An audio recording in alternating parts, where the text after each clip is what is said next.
Ladies and gentlemen, welcome to the second session this morning. Yesterday we mainly discussed about the ICTY, what we think are our achievements, but also where we could hear that we have not met really all expectations, especially by victims groups. We have discussed the transfer of cases, the so-called 11 bis cases, the category 2 cases, transferring of investigative material. A lot of us have given good advice, what could be done, what has not to be done.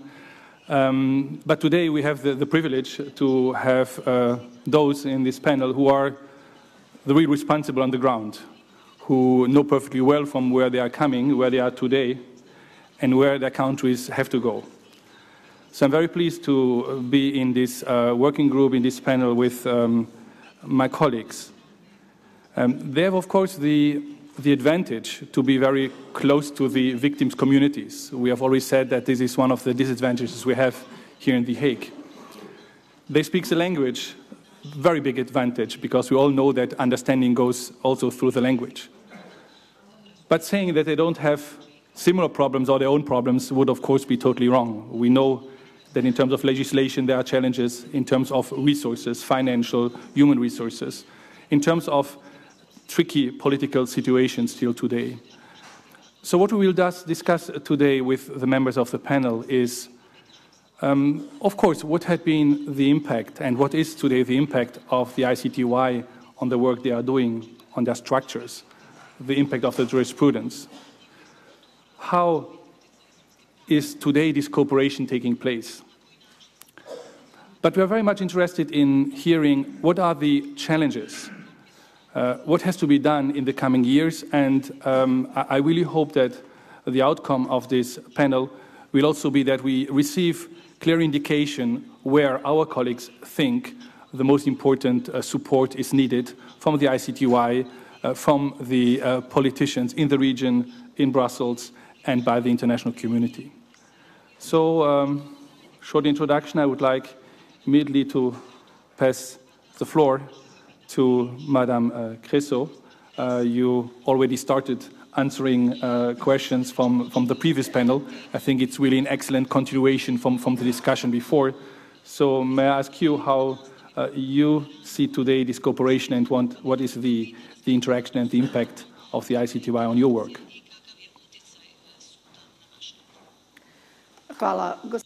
Thank you.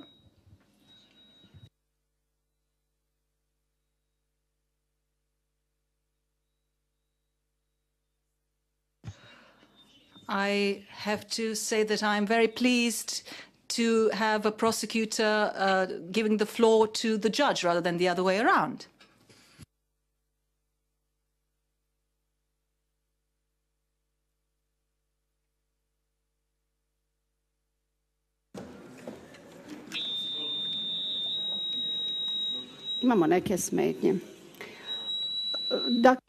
We seem to be having some noise there.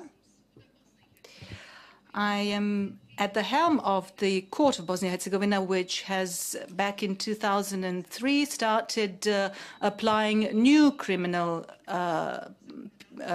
penal legislation. And the reform of the criminal law was the first to bring novelties in the region, and primarily for the State Court of Bosnia-Herzegovina, whereby elements of both Anglo-Saxon and civil law were integrated into it.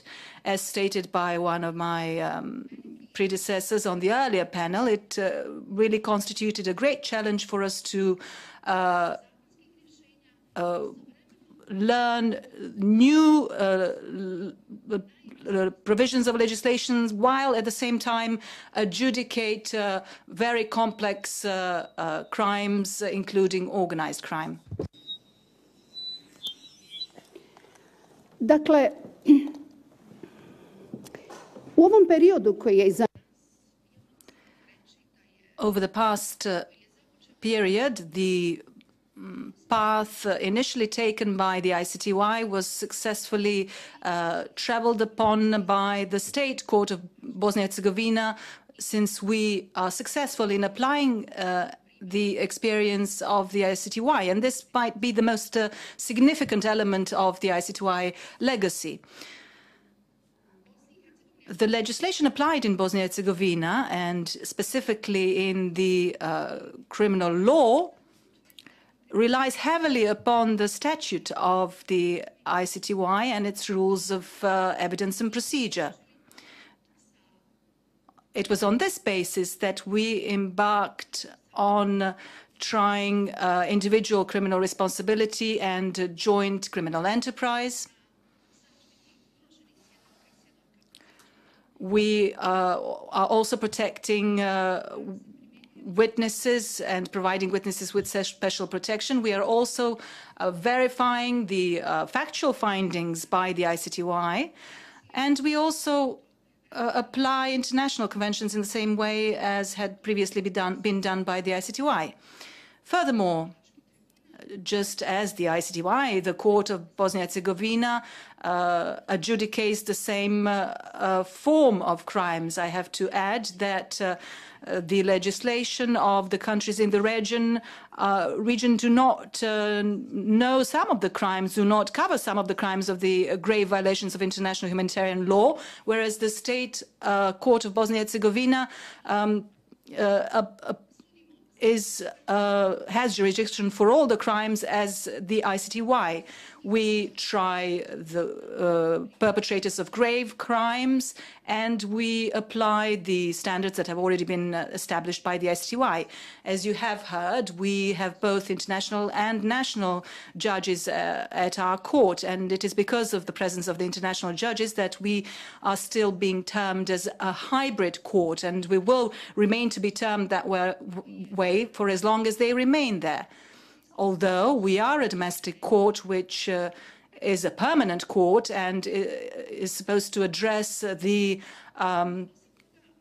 very heavy and grave legacy left over to us by the war.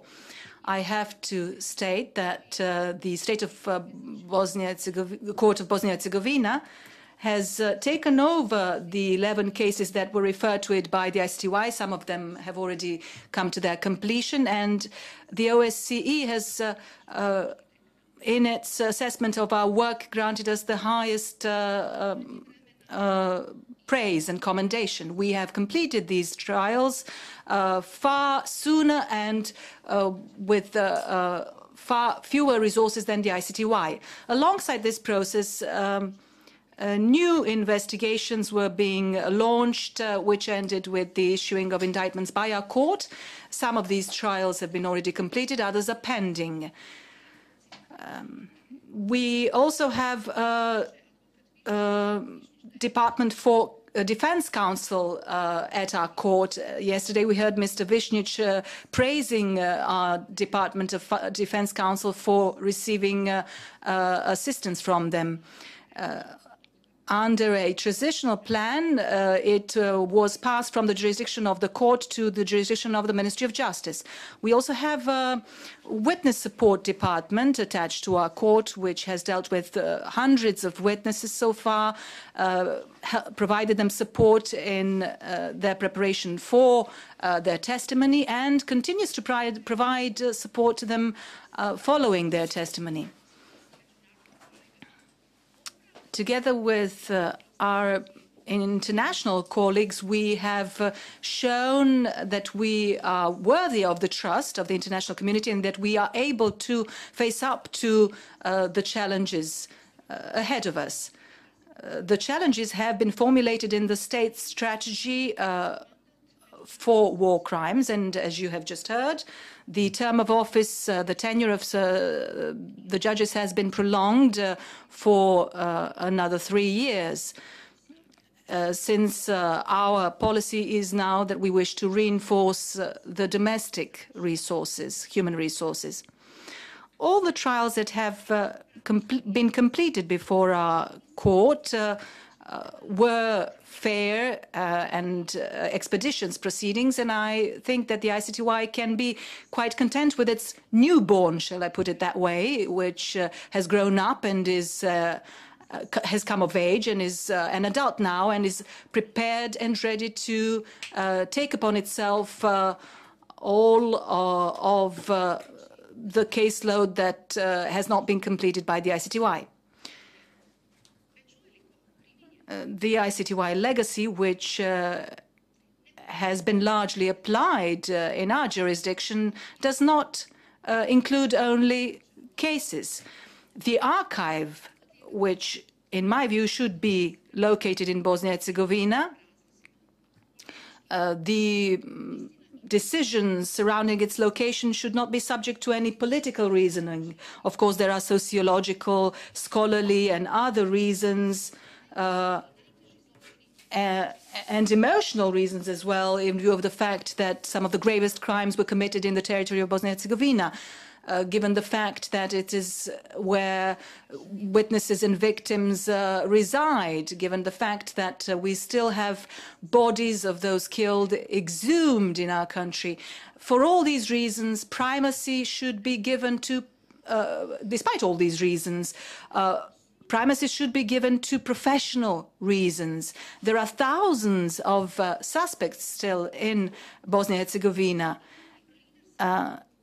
With its judiciary, Bosnia-Herzegovina will take the role of a leader in these trials of these suspects, and it is precisely because of the expected court proceedings that we have to have the archives in our country.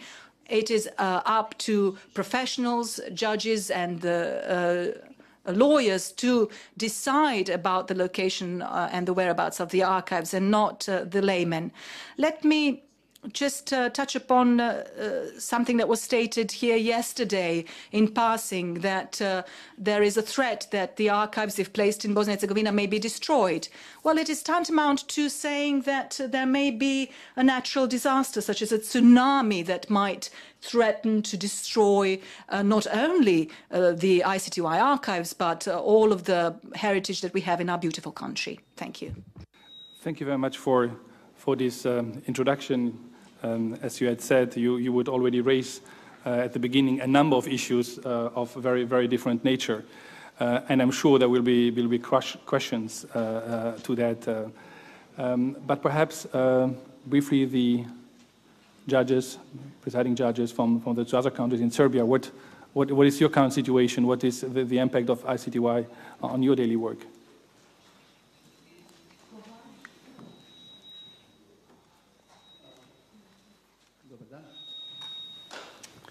Jeste čuje? Dobro. Ja sam Siniša Važić, predsjednik Odeljenja za ratne zločine. My name is Siniša Važić, and I'm the president of the Belgrade District Court. I have been long involved in this story about war crimes.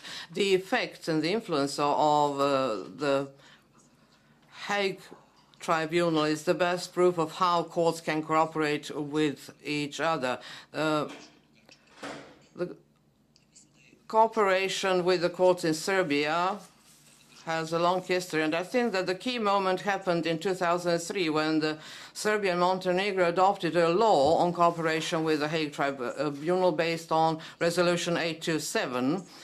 I think in Article 2 of this law it is stipulated that the Hague Tribunal statute should become part of the generally accepted norms of international law. After that, Serbia adopted a law on the organization and jurisdiction of state organs in war crimes, and then a new constitution in 2006, which said that these laws shall work according to the law and international law. Based on this law on cooperation, which is partly categorized as part of the norm of the accepted international law, has become the foundation and the source that the courts in Serbia can resort to in order to implement the statute of the ICTY. In continuing the harmonization of our